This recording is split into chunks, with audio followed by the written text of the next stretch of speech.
नमस्कार, मैं रवीश कुमार। तय था कि 14 जून को रिजल्ट आएगा, तो फिर 4 जून को रिजल्ट क्यों जारी किया गया?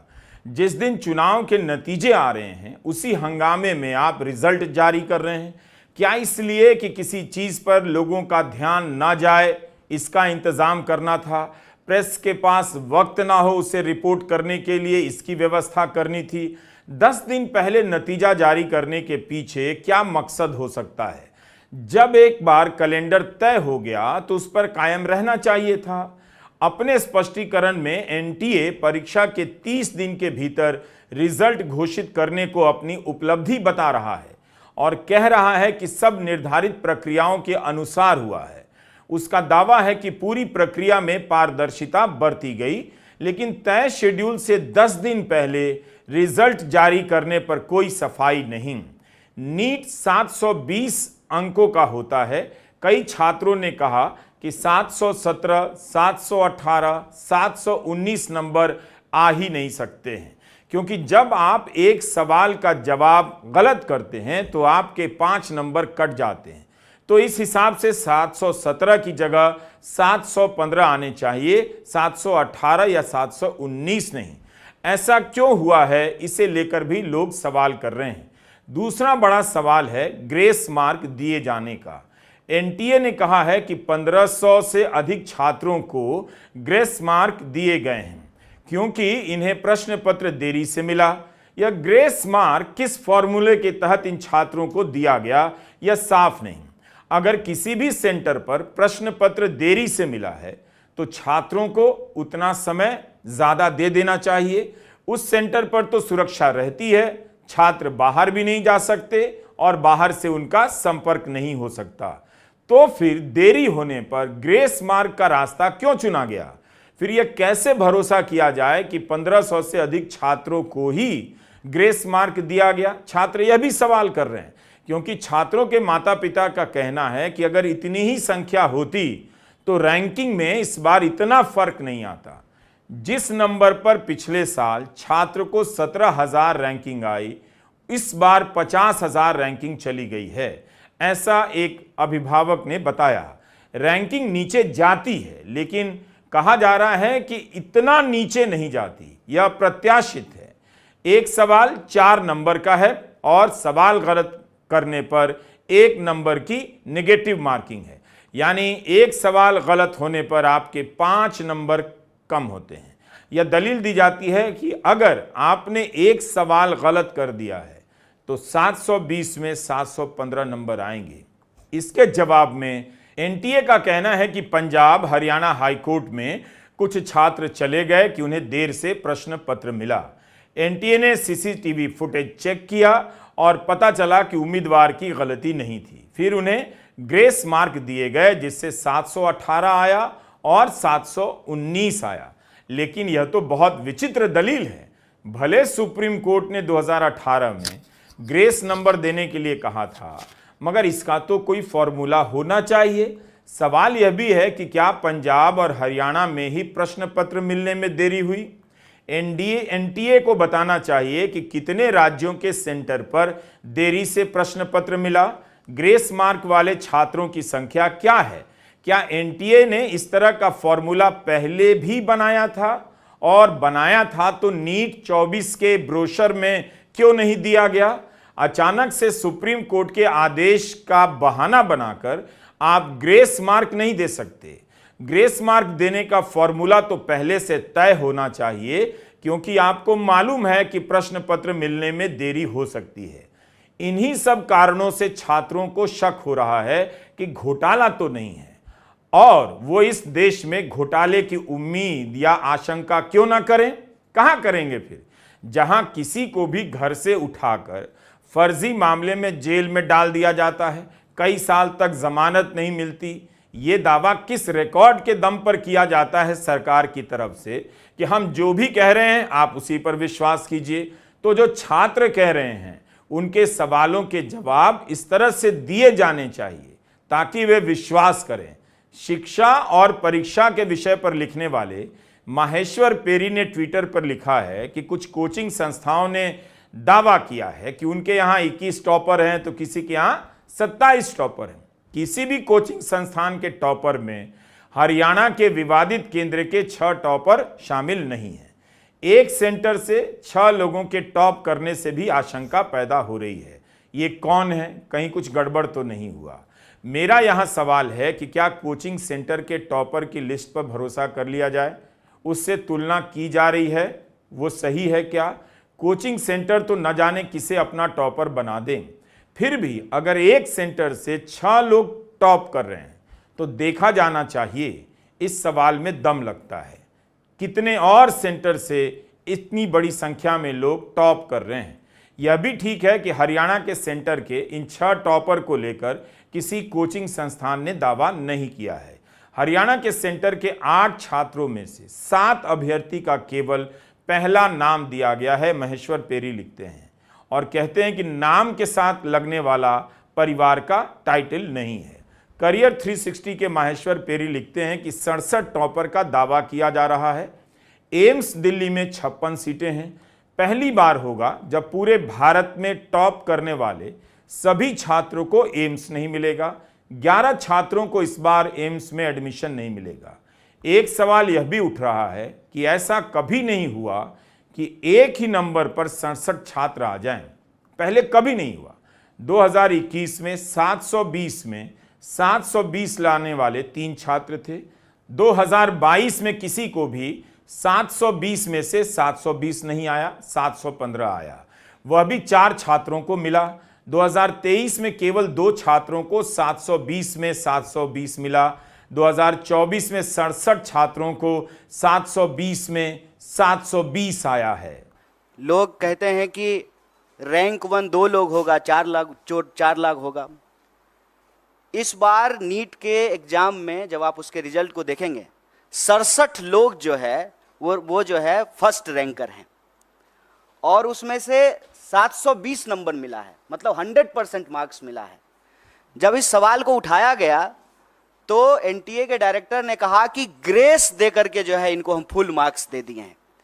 तो उसके क्या नियम है, उसकी क्या ट्रांसपेरेंसी है, किस आधार पे जो है आपने 720 में से 720 दे दिया?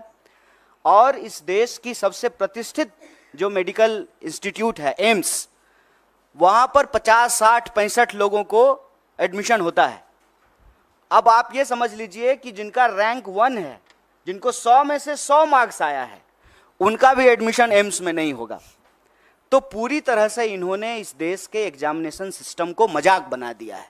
कारण क्या है कि वही खुद अगर पढ़े होते, एग्ज़ाम दिए होते, एग्ज़ाम हॉल में बैठे होते तो समझ में आता कि एग्ज़ाम स्टूडेंट के लिए कितना इम्पोर्टेंट है, वैकेंसी स्टूडेंट के लिए कितना इम्पोर्टेंट है, एडमिशन होना स्टूडेंट के लिए कितना इम्पोर्टेंट है। पढ़ने लिखने वाले तो लोग हैं नहीं सरकार में, बस चुनाव के लिए, वोट के लिए परीक्षा पे चर्चा करते हैं।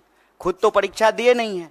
परीक्षा अगर दिए होते तो दर्द मालूम होता। इतने सारे छात्रों के पूरे 720 नंबर आने पर एनटीए ने अपने स्पष्टीकरण में कहा है कि फिजिक्स के एक सवाल में एनसीईआरटी की पुरानी और नई किताब में अंतर होने के चलते उत्तर की में एक के बजाय 2 उत्तर सही मान लिए गए। विचित्र तर्क है।